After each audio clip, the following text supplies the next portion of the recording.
Aloha les amis, ça me fait super plaisir de vous retrouver aujourd'hui. Alors dans cet épisode, mon invité c'est Alexis Génin, un neuroscientifique, directeur de l'application de la recherche à l'Institut du cerveau et de la moelle épinière, l'un des plus gros centres de recherche sur le cerveau dans le monde. Positionné à une place stratégique quelque part entre le monde de la recherche et vous et moi, Alexis était la personne idéale pour comprendre comment les neurosciences peuvent nous aider à mieux performer au quotidien. Et vous allez voir, ces réponses sont assez éloignées de ce qu'on pouvait imaginer. Alors, quel est le point commun des chercheurs qui trouvent? Comment muscler son cerveau? Pourquoi nos cerveaux d'occidentaux et notre QI commencent-ils à se réduire? Quel est le truc simple à faire dont les effets sont étonnants même sur les maladies les plus graves? Quel avenir pour les hybridations cerveau-machine? Devez-vous consommer des champignons hallucinogènes? Voilà quelques-unes des questions que nous avons abordées ensemble. Et si les réponses d'Alexis, vous allez voir, m'ont un peu déstabilisé, vous constaterez qu'elles traduisent une vision de la science dont je pense que la France peut être particulièrement fière. Si vous aimez Sabre au clair et que vous souhaitez que le podcast continue, ce serait super cool de prendre juste quelques instants pour vous abonner et laisser un commentaire sur votre plateforme d'écoute. Je vous remercie par avance et tout de suite, je vous laisse écouter ma conversation avec Alexis. Et n'oubliez pas de mener votre vie sabre au clair.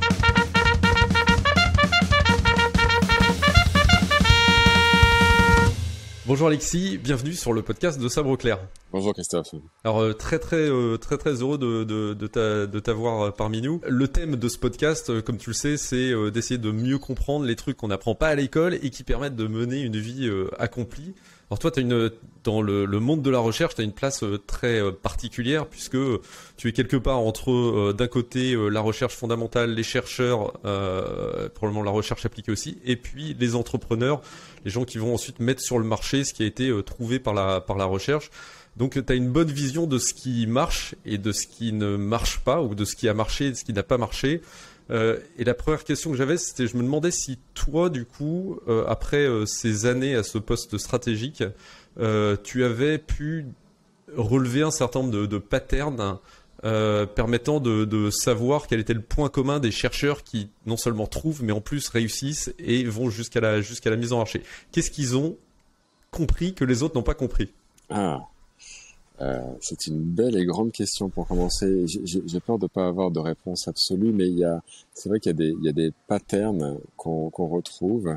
La capacité à penser en dehors des schémas préconçus est quelque chose de très important, mais d'ailleurs pour tous les excellents chercheurs, de savoir sortir d'un dogme ou d'une croyance, même si on parle de science, il y a parfois des sortes de croyances qui s'installent et qu'on peut révolutionner avec de nouvelles découvertes.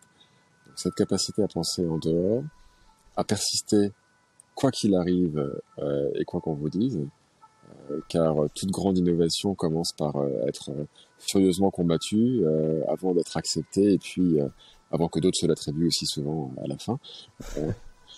Et il y a probablement aussi dans les gens qui réussissent, que je vois réussir, un mélange subtil entre capacité absolue de persévérance, et donc une certaine obstination, mais en même temps une grande capacité d'écoute et de remise en cause. Donc, pour éviter le perseverare diabolicum et l'entêtement en fait. C'est tout à fait ça. Il faut une part d'entêtement parce que c'est souvent un chemin plein d'embûches, mais il faut aussi avoir cette capacité à se demander, et quelque part c'est quelque chose que les scientifiques normalement font par essence, se demander systématiquement si ce qu'on croit vrai l'est et si on s'est pas trompé. Donc avoir cette capacité à se remettre en cause. Il y a probablement un paradoxe ou une opposition apparente entre le fait justement de savoir persévérer et le fait d'être capable de se remettre en question en permanence. Ça demande de concilier plusieurs modes de fonctionnement cérébral. Alors évidemment pas toujours au même moment de la journée, sinon effectivement ça se concilie pas, mais séquentiellement, oui. Et donc il y a une personnalité qui marche mieux que les autres dans les entrepreneurs que tu as vus ou dans les chercheurs que tu suis? J'oserais pas le dire. Non, j'oserais pas dire ça, mais il y a effectivement des choses qu'on retrouve plus souvent, donc cette grande persévérance, voire cet entêtement qu'on retrouve chez certains. Je te disais, cette capacité d'écoute qu'on peut retrouver chez les mêmes personnes ou bien chez des personnes séparées. Et puis, il y a chez beaucoup des jeunes entrepreneurs la conviction que ce qu'ils vont faire va avoir un impact et va changer la vie des gens pour le mieux. Et là, je dirais que c'est pour moi ceux qui peuvent réussir parce que ils se sentent une mission de faire quelque chose qui est plus que d'avoir une entreprise qui va gagner de l'argent, mais de vraiment transformer quelque chose dans le soin ou dans la recherche à travers ce qu'ils développent. D'accord, ok. Et en termes de parcours, j'ai souvent observé que il y avait une forme de un peu de traumatisme chez les superstars, alors dans l'enfance ou pas dans l'enfance, j'en sais rien, mais qu'il y avait toujours un truc qui faisait qu'ils avaient une volonté plus forte que les autres, une envie de se battre plus forte que les autres. C'est quelque chose que tu as remarqué ou pas spécialement? Non, je me suis pas aventuré dans la psychologie de l'entrepreneuriat, mais je dirais qu'à titre individuel, lorsqu'on a une force motrice supérieure à la moyenne, il y a probablement quelque chose dans notre histoire personnelle qui est à l'origine de ça. Alors, toi, comme tu le dis, t'es pas psychologue de formation, tu es neuroscientifique. Alors, moi, j'avais pas mal de questions justement sur le cerveau, le fonctionnement du cerveau. Et peut-être la première que j'avais, c'est est-ce que cette formation, les recherches qui sont publiées, nous donnent aujourd'hui un certain nombre de techniques pour muscler notre cerveau, pour essayer de le rendre plus performant? Est-ce que toi, à titre individuel, il y a un certain nombre de pratiques que tu recommandes parce que tu sais que globalement, ça va te permettre d'être plus performant que la moyenne? Alors, je vais me permettre de pas te répondre totalement directement. Je pense qu'il y a, si je peux quand même te répondre d'une manière directe, qu'est-ce qu'on appelle performance? Je dirais capacité à réfléchir rapidement. T'as cité également un certain nombre de critères que tu as observés chez les meilleurs, on va dire. Cette capacité à pas se laisser abattre par les épreuves, tu vois, cette résilience. Pour moi, voilà, ce serait au moins 2 paramètres que je citerais spontanément. Ouais. Donc rapidité et résilience. C'est vraiment intéressant parce que tu ouvres une série de questionnements sur qu'est-ce que ça veut dire s'améliorer. Et c'est vrai qu'il y a souvent une pensée qui nous conduit à aller vers le fait que ça doit vouloir dire faire plus que ce qu'on fait normalement, plus vite, plus fort, et on n'évoque pas souvent le fait de faire mieux. Le mieux est pas souvent le plus. J'avais été fasciné, une anecdote d'une visite. Il y a un institut de recherche d'ingénierie en Israël qui s'appelle le Technion, qui est à Haïfa dans le nord. Donc c'est vraiment une recherche d'excellence. C'est un peu le MIT israélien. Et j'étais allé le visiter 1 ou 2 fois. Et j'arrive dans un laboratoire. Il y avait à l'entrée du laboratoire un petit cartoon avec une façon années 60, avec une femme façon pin-up qui buvait un café. Et la légende était, si je la traduis, buvez du café, faites des choses stupides avec plus d'énergie. Et il y a là-dedans quelque chose que je pense être une vraie leçon quand on réfléchit à l'amélioration. Est-ce que le plus est toujours le mieux? Et c'est vrai que tu as une vision très très portée par en particulier par des boîtes tech américaines, tu sais, d'augmentation des capacités. Et c'est intéressant que tu aies parlé non seulement de rapidité, mais aussi de résilience, parce que ce qu'on peut qualifier d'amélioration, c'est pas forcément d'être plus rapide. Ça peut effectivement d'avoir plus de recul par rapport aux événements, de pouvoir passer les difficultés avec moins de blessures internes, ces blessures que tu mentionnais comme facteur moteur pour les entrepreneurs. Peut-être d'avoir une pensée qui est pas plus rapide mais qui est plus créative, et donc c'est probablement quelque chose qui est plus riche et aussi plus individuel que ce qu'on entend souvent sur une mémoire boostée, une capacité de réponse logique rapide, où finalement on devient une sorte de calculateur optimisé, mais est-ce qu'on est des humains pleinement déployés lorsqu'on fait ça? C'est une vraie question. Oui. Et alors du coup, ta réponse finalement, est-ce qu'il y a des recettes, est-ce que toi tu utilises un certain nombre de choses qui ne sont pas de l'ordre de la pratique commune, précisément pour Parce que c'est vrai tu vois, on parle beaucoup de l'exercice physique. On s'intéresse beaucoup au corps à travers l'exercice physique, Ouais, la diététique. On entend beaucoup parler. ouais, Il y a ce truc là au fond de notre boîte crânienne, et en fait, on fait pas forcément grand chose aujourd'hui pour qu'il soit aussi ouais. épanoui C'est, que c'est, c'est- notre corps après la salle de muscu, quoi. Ouais, ouais. Non, non, c'est vrai. Excuse-moi d'avoir fait une réponse de Normand, mais c'est que la question est compliquée parce qu'elle interroge ce qu'est le fait de devenir mieux, meilleur qu'on était. Et je crois profondément que c'est quelque chose de très individuel. C'est-à-dire que on doit définir chacun individuellement ce qu'on pense être un bon accomplissement dans notre vie, et sur cette base, voir quel est le chemin d'amélioration qu'on veut avoir. De mon côté, dans mon parcours, euh, très jeune, moi j'ai été fasciné par la littérature, donc j'étais grand lecteur, en particulier de poésie, et puis captivé par les philosophes antiques. Mhm. Et donc ce qui me permet, ce qui m'a permis et ce qui me permet de m'améliorer, c'est de sortir du flux, de lire des poètes, de lire de la philosophie. Je pratique beaucoup de méditation.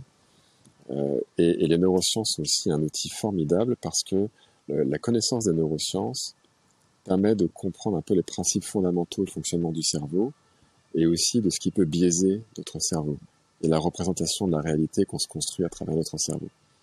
Donc cette capacité à détecter comme ça ses propres biais, parce qu'on comprend la machine qui produit cette vision de la réalité qu'on a, est aussi utile. Ouais. Donc par exemple, la méditation, comment tu la pratiques et qu'est-ce que ça t'apporte? C'est quelque chose qui est scientifiquement prouvé, on va dire. Il y a beaucoup d'articles scientifiques qui s'accumulent sur les bienfaits de la méditation et puis de différentes pratiques anciennes. Ça va du tai chi au yoga, en passant par les différentes méthodes de Qigong. Euh, et c'est vrai que moi, ça date de la période il y a très longtemps, à la période de la thèse.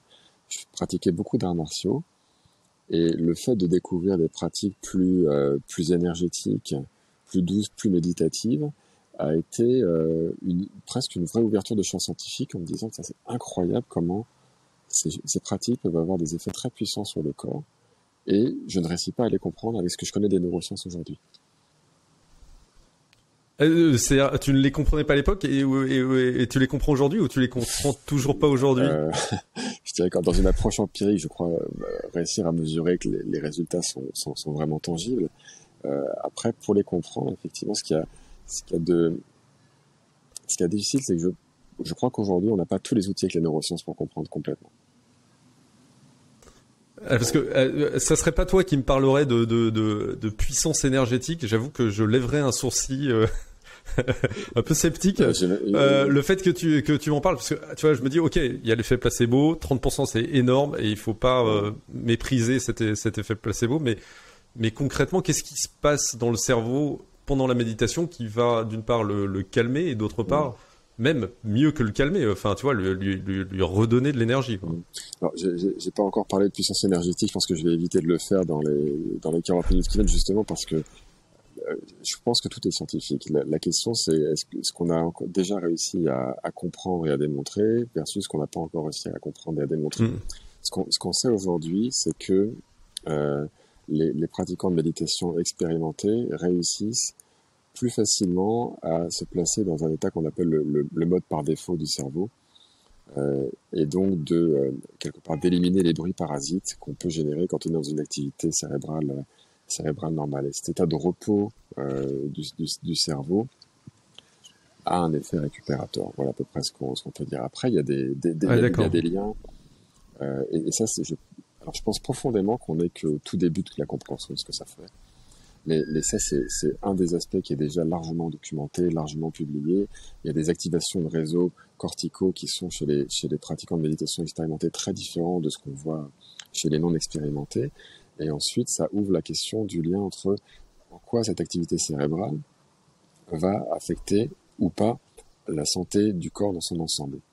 Là, on aborde tout juste les questions de ce lien, l'effet placebo que tu mentionnes, et c'est une accroche très importante parce que il est puissant, euh, et il implique d'accepter que le cerveau va réussir à agir directement sur des substrats organiques qui sont éloignés de lui et de son système. Parce que cet effet placebo fonctionne pour des pathologies psychiatriques. L'effet placebo fonctionne en dépression. Très bien, donc on peut se dire, oui, on se convainc qu'on va mieux, méthode Coué. Ça fonctionne pour le cancer. Le cancer n'a rien à faire de ce que tu penses, normalement. Donc, malgré tout, le fait de penser par un effet placebo qu'un cancer peut être guéri a un effet dans la thérapie. Donc il y a là-dedans, il ne faut pas imaginer qu'il y ait de la magie. Je pense qu'il n'y a jamais de magie. Il y a juste des phénomènes de lien entre un état cérébral et des manifestations périphériques qu'on connaît encore trop peu. D'accord. Alors moi, je suis nul j'étais une bille en sciences nat pour tout te raconter.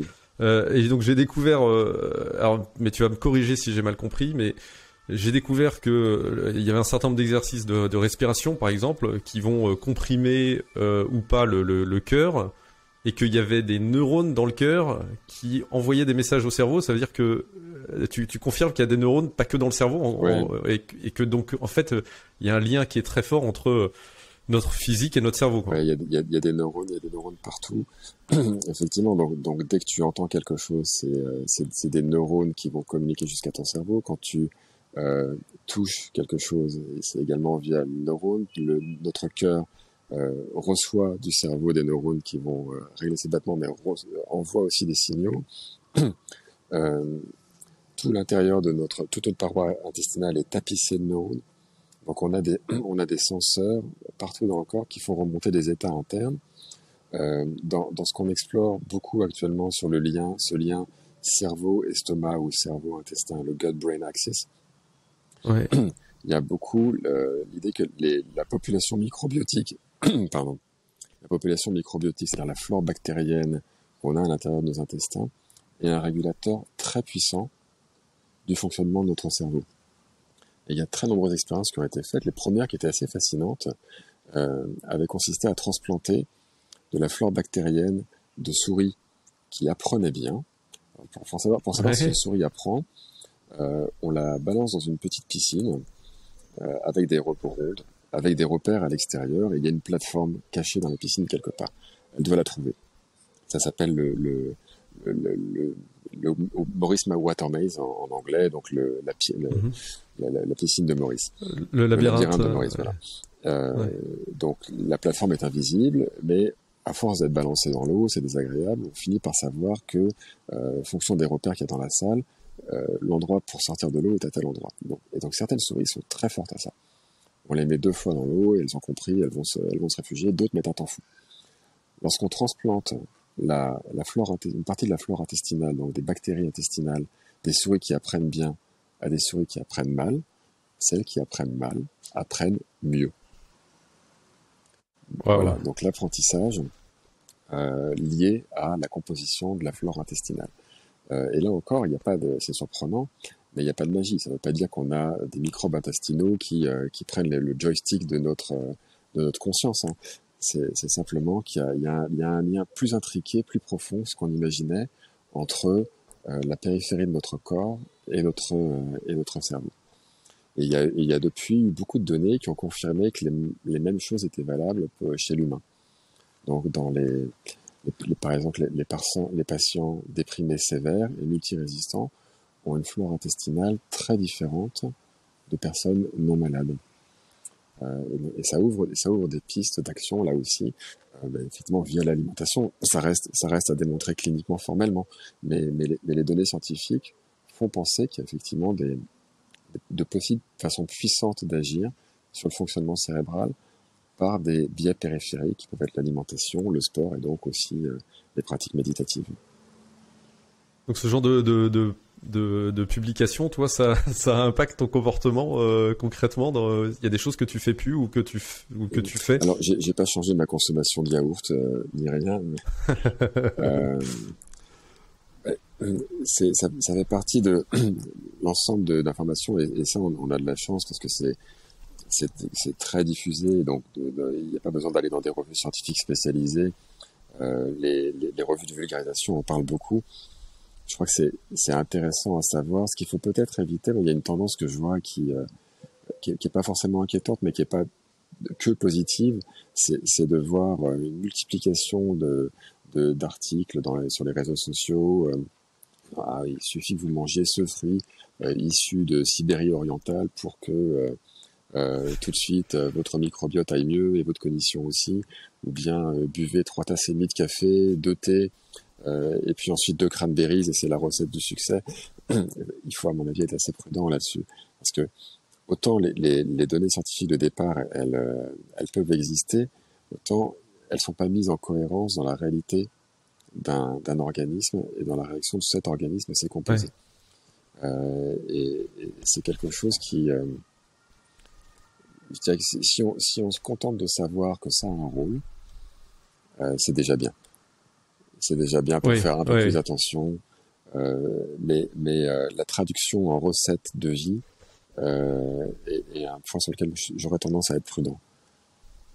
D'accord, il n'y a pas de recette miracle. Je suis pas certain. Ouais. Alors j'ai lu avec attention un article que tu as publié dans Medium il y a quelques mois. Et tu citais cette anecdote des chauffeurs de taxi londoniens qui, à force d'utiliser le GPS, on observait qu'il y avait des modifications dans leur cerveau et que notamment leur capacité de géolocalisation ou de localisation dans l'espace avait diminué. Et la question que je me suis posée, c'est est-ce que c'est grave? Est-ce que par rapport à nos ancêtres qui utilisaient probablement d'autres fonctions dans la vie quotidienne que les nôtres, est-ce que le fait de perdre certaines de ces fonctions ou d'être moins fort sur certaines de ces fonctions, c'est grave? Et est-ce qu'il faut à tout prix essayer, je sais pas, de cultiver une plasticité cérébrale dans tous les domaines de manière à avoir globalement justement ce cerveau plus sain dont on parlait tout à l'heure? L'article, je crois, était un article sur les avantages et les possibles dangers des neurotechnologies. Et effectivement, depuis que l'humanité se développe, on a le soutien d'outils qui complètent ou supplètent notre cerveau. L'écriture qui va nous permettre de ne pas tout mémoriser. Donc bon, et ça existe depuis qu'on a développé une civilisation.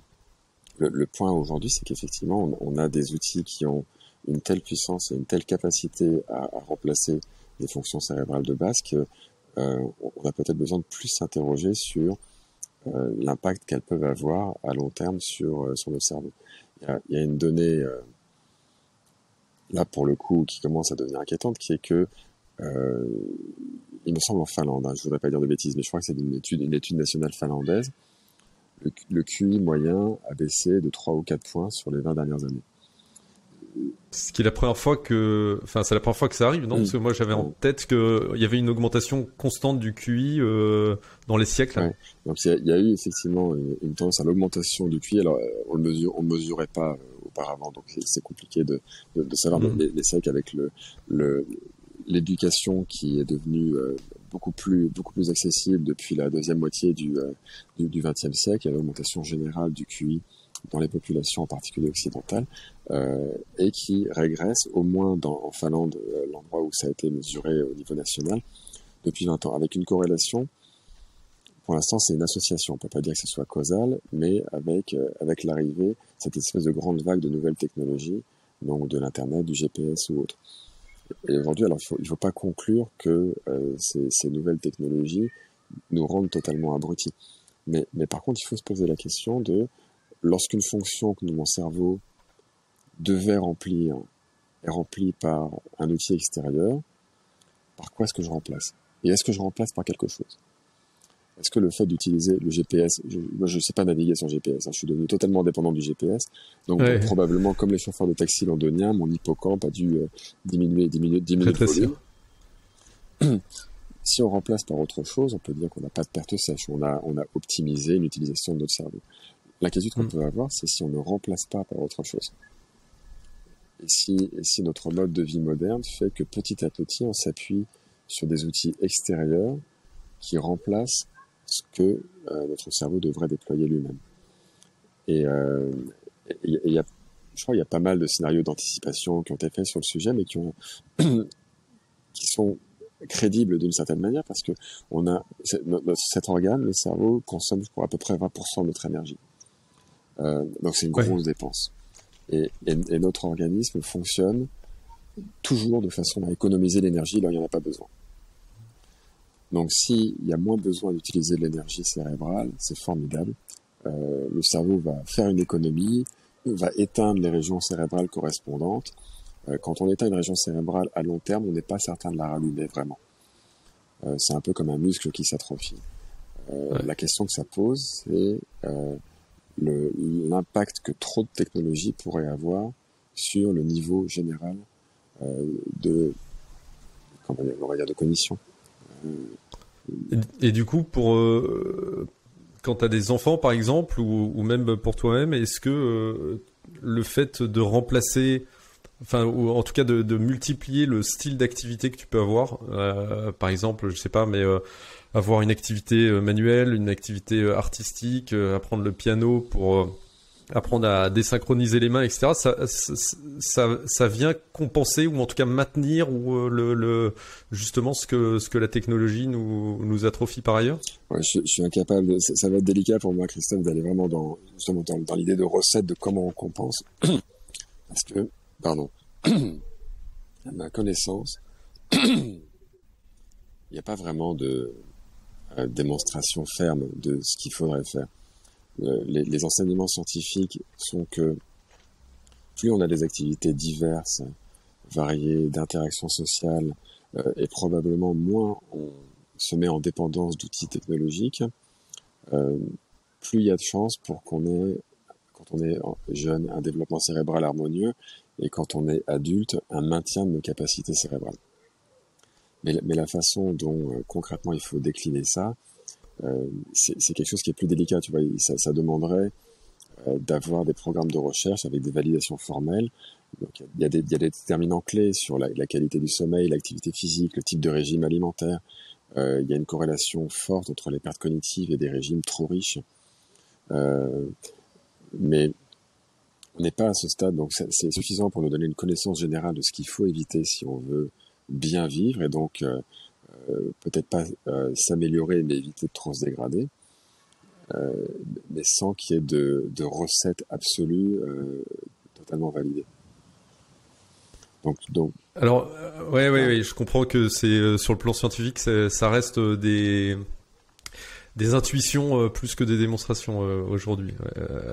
Alors il y a un sujet moi qui m'intrigue beaucoup quand on parle du cerveau. Tu l'as un petit peu évoqué tout à l'heure. T'as parlé de passer en mode automatique, je crois. Le default mode network. Le réseau. Donc c'est ce qu'on appelle le système 1 de la pensée, ça également, non Je suis pas familier avec cette nomenclature, je dois te dire. D'accord, ok. Et en gros, moi, ma compréhension du fonctionnement du cerveau, c'est qu'il y a deux modes de la pensée. Il y en a un qui requiert donc nos capacités analytiques et qui se loge, je crois, tu me corrigeras, dans le cortex cérébral. Le néocortex, qui en termes d'évolution est arrivé peut-être plus tard, mais peu importe. Et puis on a toutes les activités, régulation homéostatique du corps, etc., qui elles sont générées de manière automatique par le cerveau, sans qu'on ait besoin d'y penser. Toutes les activités, même conduire, une fois qu'on a conduit quelques années, tout ça c'est de l'ordre de l'automatisme, et on est très conditionné du coup par ce cerveau inconscient, par ce mode de la pensée en pilote automatique. Est-ce qu'il y a des moyens, parce que ça va déterminer justement probablement notre résilience, notre capacité de volonté, la manière dont on fait face aux événements, est-ce qu'il y a des moyens d'accéder à ce cerveau inconscient et de le reprogrammer s'il n'a pas été programmé correctement? Je ne sais pas si je me fais bien comprendre. C'est très clair. Je vais enchaîner des réponses normandes et peut-être insatisfaisantes, hein, mais je sais pas si c'est, comment dire, je sais pas si la bonne approche est forcément de se dire qu'on veut accéder techniquement par une méthode donnée à une sorte de capacité cachée qui nous donnerait plus de résilience ou autre, parce que donc tu as raison, hein, sur le fonctionnement cérébral. Donc ce qui a été découvert par les neurobiologistes depuis longtemps, c'est que on a un cerveau dit primitif, alors, ce que veut dire primitif, mais qui est plus dans les régions centrales, donc les noyaux gris de la base, qui est en dessous le cortex, et qui va d'une manière générale gérer ce qui est automatique. Donc du comportement automatique, du réflexe de fuite, les parties plus émotionnelles, mais parfois aussi même de la pensée automatique. Et puis des zones corticales, en particulier préfrontales, Ouais, le préfrontal, ouais. Qui vont être des régulateurs et des modulateurs des automatismes, ou bien des outils pour une démarche plus créative et plus réflexive. Et on a tendance, il y a des livres fascinants sur le sujet, de scientifiques comme Antonio Damasio et bien d'autres, qui montrent que globalement dans notre vie quotidienne, on doit passer un pourcentage important de notre temps en mode automatique. Parce que quand tu dis on doit, on le fait, c'est pas qu'on le doit, c'est peut-être pas bon de le faire, mais donc tu vois, lorsqu'on est dans une discussion sans le réaliser, on va sortir des pensées stéréotypées ou des phrases toutes faites. On n'a pas eu le temps d'y réfléchir, on les sort.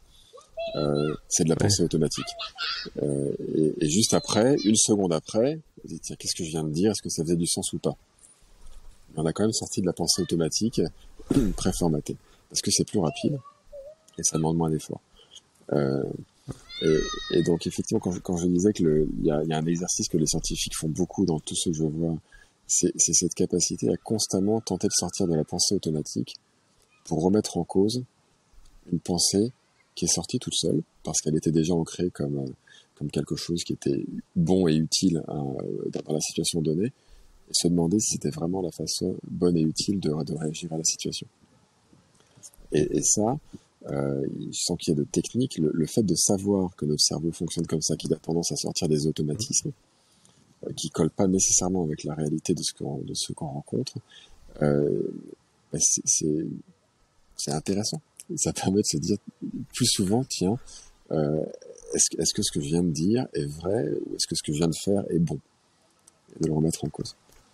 Et après, ouais, en fait, c'est tourner cette fois sa langue dans sa bouche avant de parler. C'est du quality check, ouais. C'est du contrôle qualité un peu intensifié. Et ça, mais là, tu vois, on sort de la technique. On est presque dans une démarche qui est la démarche de l'honnête homme qui cherche à s'améliorer et puis à remettre en cause ses connaissances et certitudes pour se rapprocher un peu plus de la vérité. Ok. C'est effectivement précieux de se le dire et d'avoir conscience, effectivement. Parce que, tu vois, ce qui me frappe dans ce que tu dis, c'est que pour moi, soit t'étais dans un mode de la pensée, soit t'étais dans l'autre.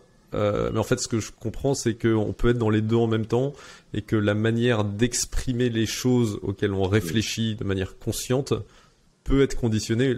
Ça aussi, cette pensée-là peut être conditionnée par des automatismes. Et donc, on peut avoir un mélange de ce que j'appelle le système 1 et le système 2, c'est-à-dire de ce mode automatique et de ce mode conscient. C'était ça, le système 1, le système 2.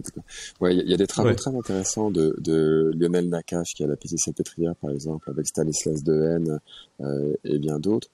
On voit que dans à peu près tout mode de décision, il y a deux flux d'informations et de traitement qui agissent en même temps. Un flux conscient et un flux inconscient. Donc ils n'interviennent pas séquentiellement, ils se coordonnent pour donner la réponse la plus appropriée. Alors, je te remercie. Je voudrais sortir un peu justement de ces questions techniques et aborder un champ dans lequel tu es davantage au quotidien, c'est celui de la recherche. Alors je suis fan d'un certain nombre de podcasts d'outre-Atlantique, et dans énormément de ces programmes, on a de plus en plus de thématiques autour des recherches sur l'impact de la psilocybine, de tout ce qui est substance, je sais pas s'il y a un nom scientifique, substance hallucinogène, et de l'impact que ça peut avoir dans le traitement de la dépression, par exemple, des addictions, etc.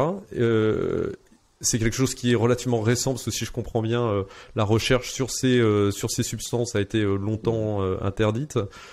En France, on en est où? C'est quoi ta vision de ce que ça pourrait permettre? Alors, c'est intéressant. J'en ai parlé il y a à peine 2 semaines avec le professeur Luc Mallet, qui est psychiatre à la Pitié-Salpêtrière, qui est aussi chercheur à l'Institut du cerveau. Et donc que ce soit la psilocybine ou le LSD, donc c'est des drogues récréatives qui ont été, je crois, très à la mode dans les années 70 et qui sont hallucinogènes, qui effectivement n'ont pas été utilisés comme des outils médicaux du fait de ce côté drogue récréative, et qui, dans plusieurs pathologies psychiatriques, semblent pouvoir avoir un rôle très intéressant pour accompagner un patient en amorçage d'une thérapie cognitive comportementale. Avec un mode de fonctionnement qui, là encore, hein, il y a un véritable besoin de validation par des essais cliniques. Il y a aussi besoin de faire toujours ça dans un environnement hospitalier contrôlé, hein, donc que personne ne se dise allez, quelques champignons et ma dépression va aller mieux. Mais l'idée générale, le concept général derrière l'approche est que lorsqu'on arrive dans une pathologie psychiatrique ou dans un fonctionnement mental délétère, il y a une sorte un cercle vicieux mais physique qui se met en place dans la communication entre différentes régions cérébrales et qui, à force d'usage, se stabilise, s'auto-entretient et quelque part met la personne dans l'ornière. Donc vous vous retrouvez dans une dépression profonde, avec il n'y a pas que les dépressions, il y a les troubles obsessionnels compulsifs et bien d'autres pathologies. Comment est-ce qu'on peut remettre ces réseaux pervers, entre guillemets, non dysfonctionnels, à zéro pour reprendre un fonctionnement normal? Il semble que la psilocybine ou le LSD, dans un contexte thérapeutique hospitalier, puisse permettre de faire une sorte de remise à niveau, remise à zéro des réseaux, à partir de quoi on peut, avec une thérapie cognitive comportementale, recréer avec le patient les réseaux fonctionnels qui lui permettent d'avoir une vie autonome et épanouissante. Comment concrètement ça fonctionne? Comment une molécule peut remettre à zéro tout? Et puis surtout, est-ce que ça veut dire qu'on perd sa personnalité préalable? Parce qu'en fait, si ça modifie la structure du cerveau, on peut se demander à quel point on va être la même personne à la fin. Ça modifie pas du tout la structure du cerveau. Donc les neurones sont les mêmes, les réseaux sont les mêmes.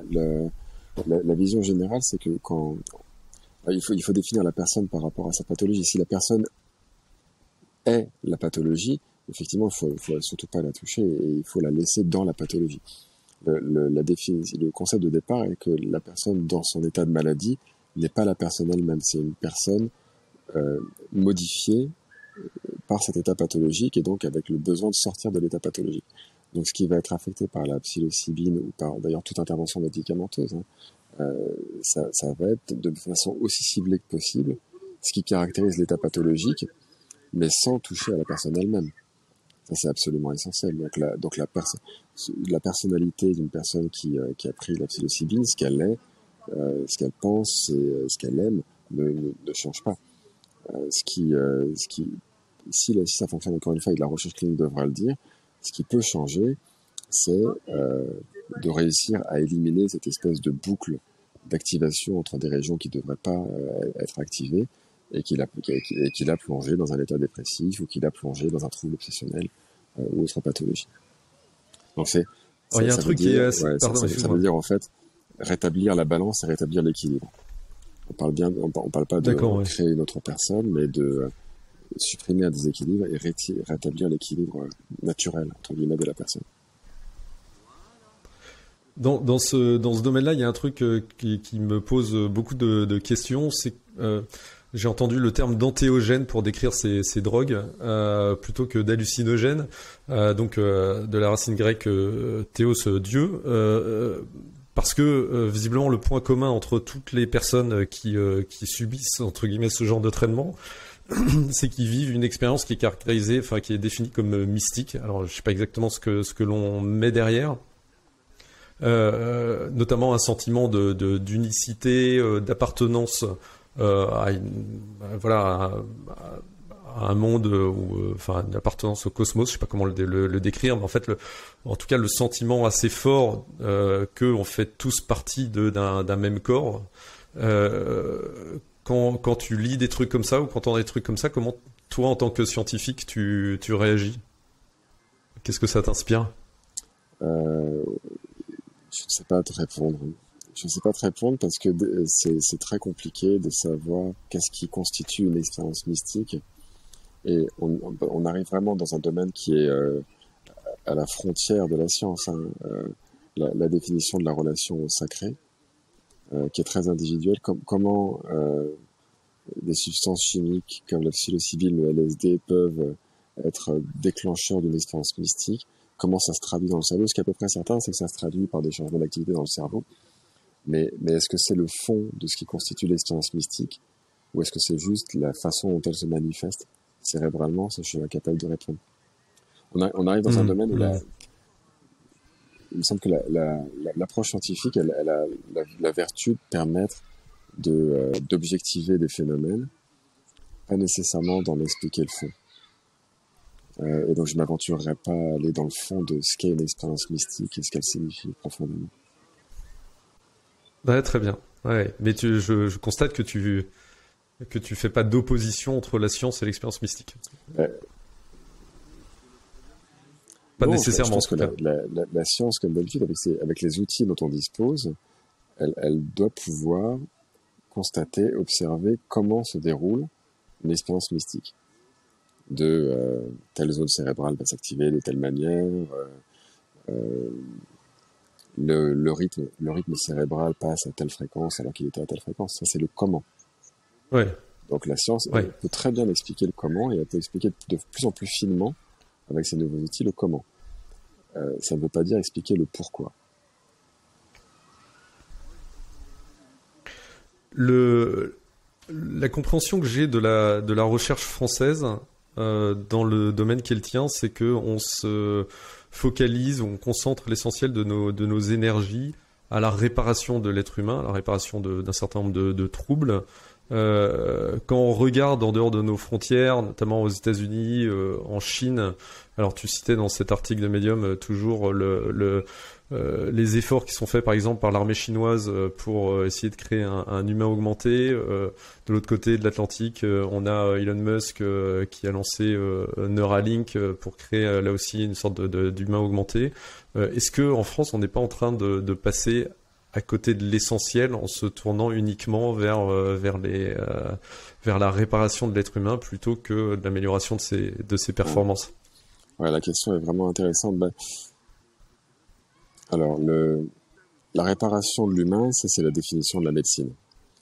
Donc là aussi, sous une approche philosophique, l'humain blessé, on a une mission éthique de le réparer parce qu'il a le droit d'accomplir sa vie et de trouver le but de sa propre vie et de le faire de façon épanouie.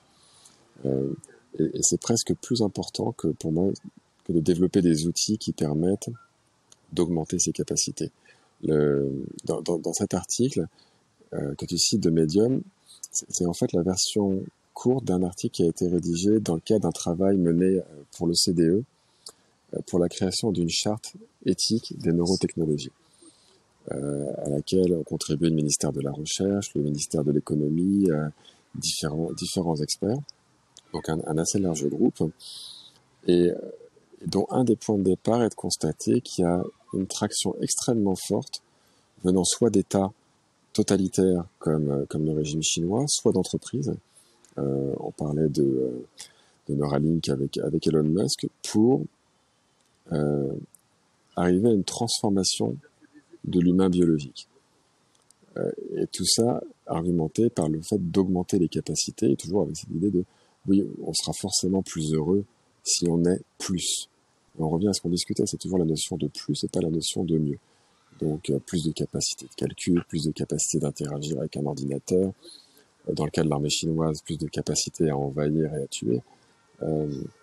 Et toute la réflexion qui s'est faite en France est justement de se demander s'il n'y a pas une autre vision qui peut être déployée pour que la technologie se concentre sur l'humain blessé et que les moyens d'amélioration de soi, ce que tu mentionnais dans notre échange, ne relèvent pas de la technologie, mais relèvent des outils dont on dispose tous depuis des centaines et des centaines d'années. la culture, la philosophie. La philosophie. Il y a une réserve de possibilités d'amélioration de soi dans les bibliothèques qui, à mon avis, est des milliers de fois au-dessus de tout ce qu'Elon Musk pourra jamais produire. J'adore. Donc, en gros, ce que tu es en train de nous dire, c'est que finalement, si j'avais une seule question qui est qu'est-ce que tu n'as pas appris à l'école et que tu aurais aimé apprendre ou qu'on te dise. Alors peut-être on te l'a dit, peut-être tu l'as appris d'ailleurs, mais en gros c'est gavez-vous de bouquins, de littérature, de poésie, de philosophie, etc. Vous y trouverez le meilleur levier pour une vie plus accomplie, plus heureuse. Ouais, moi, je suis assez convaincu de ça. Je pense que la connaissance technique est quelque chose qui est très utile, qui nous apporte beaucoup. C'est trop peu s'il n'y a que ça pour faire un être humain accompli. Donc je pense que l'apport de la philosophie, la poésie, tu parlais de l'expérience mystique, donc la croyance, pour certains, sont des éléments fondamentaux pour arriver à des humains accomplis. Écoute, je te remercie beaucoup. J'ai peut-être une dernière question si t'as encore quelques minutes à m'accorder. Toujours pour reparler d'Elon Musk, il a tweeté là il y a quelques jours que en gros on assistera à la colonisation de Mars de notre vivant. Alors je sais pas si c'est de l'ordre du fantasme ou de la réalité, peu importe, mais de notre vivant, quelles sont les améliorations pour toi auxquelles on va assister dans le domaine des neurosciences et on va dire de la médecine du cerveau? Je sais pas si le terme est approprié. Alors il y a d'énormes challenges. Donc ce qui est fascinant dans le cerveau, c'est qu'il a une capacité justement de résilience intrinsèque qu'on a beaucoup sous-estimé. Et donc il tente à toute force très longtemps de maintenir son équilibre et de maintenir son fonctionnement alors même qu'il est durement attaqué. Quand on parle de maladie d'Alzheimer ou de maladie de Parkinson, on sait que des années, peut-être des dizaines d'années avant que la maladie devienne visible, elle est déjà en train de se développer dans le cerveau. Et donc celui-ci est capable pendant très longtemps de mettre en œuvre des mécanismes qui compensent, qui rattrapent. Il y a probablement de très grands progrès à faire médicaux en apprenant à comprendre ces mécanismes et à les exploiter pour soigner les gens. Il y a aussi les approches préventives, puisqu'on sait maintenant que ces pathologies commencent bien avant de devenir visibles. Les outils qui permettront de savoir que elles se sont déjà déclenchées, bien que la personne ait l'air encore non malade, peuvent permettre de déployer des approches de prévention. On parlait de sommeil, activité physique, activité sociale. Là, ça, c'est des démarches de prévention pour des maladies aussi graves et impactantes qu'Alzheimer ou Parkinson. Ouais, c'est tout à fait envisageable. Okay. C'est aujourd'hui non prouvé, mais on sait que lorsqu'il y a encore de la réserve cérébrale, de la réserve fonctionnelle, on peut agir. Probablement, les médicaments peuvent le faire tôt. Il est compliqué d'envisager un monde dans lequel, à partir de 40 ans, vous prendriez 5 médicaments pour prévenir l'Alzheimer qui arrivera 30 ans après. Mais par contre, valider des approches préventives, comme on le fait pour les maladies cardiovasculaires, ça c'est totalement du domaine du possible à partir du moment où on réussit à structurer des approches validées scientifiquement. Ce qui est pas encore totalement le cas aujourd'hui. Donc ça fait partie des grandes évolutions que le domaine pourrait avoir.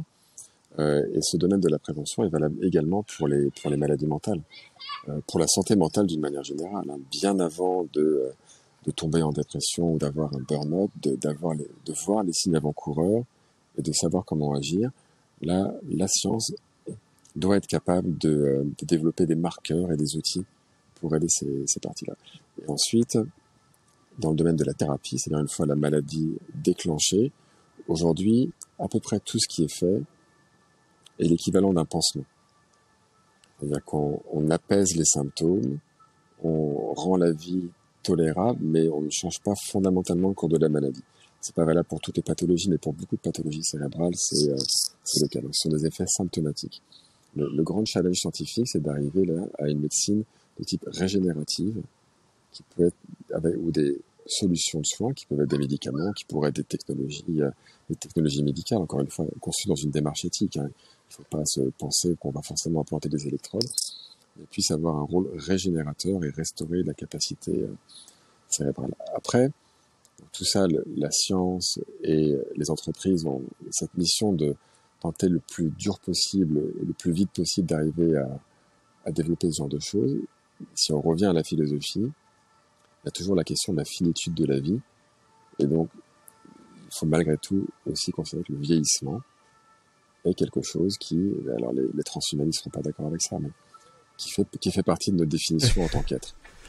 Et donc, vieillir en dignité, avec dignité, maintenir autant que possible ses capacités pour avoir une vie épanouissante le plus longtemps possible, c'est quelque chose vers quoi on doit tous tendre. Je ne sais pas si les objectifs de la médecine doivent être nécessairement d'aller beaucoup plus loin. Donc je crois qu'il y a des débats pour savoir si on passe la vieillesse, on définit la vieillesse comme une maladie ou pas. Clairement, tu as choisi ton camp, c'est pas une maladie, ça fait partie du cycle naturel de la vie. Il me semble que oui, c'est ce qu'on voit d'ailleurs tout autour de nous. Hein. Des printemps, des étés, des automnes, les arbres ne sont pas malades parce qu'ils perdent leurs feuilles en automne. Écoute, je te propose qu'on en reste sur ces paroles et sur ton incitation finalement à la philosophie. Merci vraiment beaucoup, Alexis. Si on veut suivre un peu l'actualité de l'Institut du cerveau de la moelle épinière ou ton activité à toi, il y a des choses qu'on peut visiter, alors, on peut vous trouver avez quelque part. le site internet de l'Institut du cerveau et de la moelle épinière qui doit être icm-institute.org. Également sur Facebook, sur LinkedIn, sur Instagram. À mon niveau, je suis très peu présent sur les réseaux sociaux. Par contre, je peux vous recommander de visiter un site d'une association que j'aime beaucoup qui s'appelle ETAC, E-T-A-C, qui lutte contre les transplantations forcées d'organes. Ça, c'est un autre aspect de ce qui me fait me lever le matin, l'éthique médicale partout, et en particulier sur ces questions de transplantation forcée. Qui est un sujet également en Europe. Qui est un sujet potentiellement par rebond en Europe, puisque des malades européens peuvent aller, par exemple, en Chine, et acheter pour $100 000 un organe qui aura été pris sur un prisonnier de conscience qu'on aura tué pour l'occasion. Donc ça nous concerne également. Oui. Écoute, merci vraiment beaucoup, Alexis. C'est décidément un épisode qui nous aura fait réfléchir. Et puis merci de nous avoir ouvert cette fenêtre sur ce qui se fait de mieux aujourd'hui en termes de recherche sur le cerveau. Ça aurait été particulièrement éclairant. Merci à toi, Christophe. Au revoir. Au revoir, Alexis. Merci d'avoir écouté cet épisode de mon podcast Sabre au clair. N'oubliez pas de me laisser une note ou un commentaire sur votre plateforme d'écoute.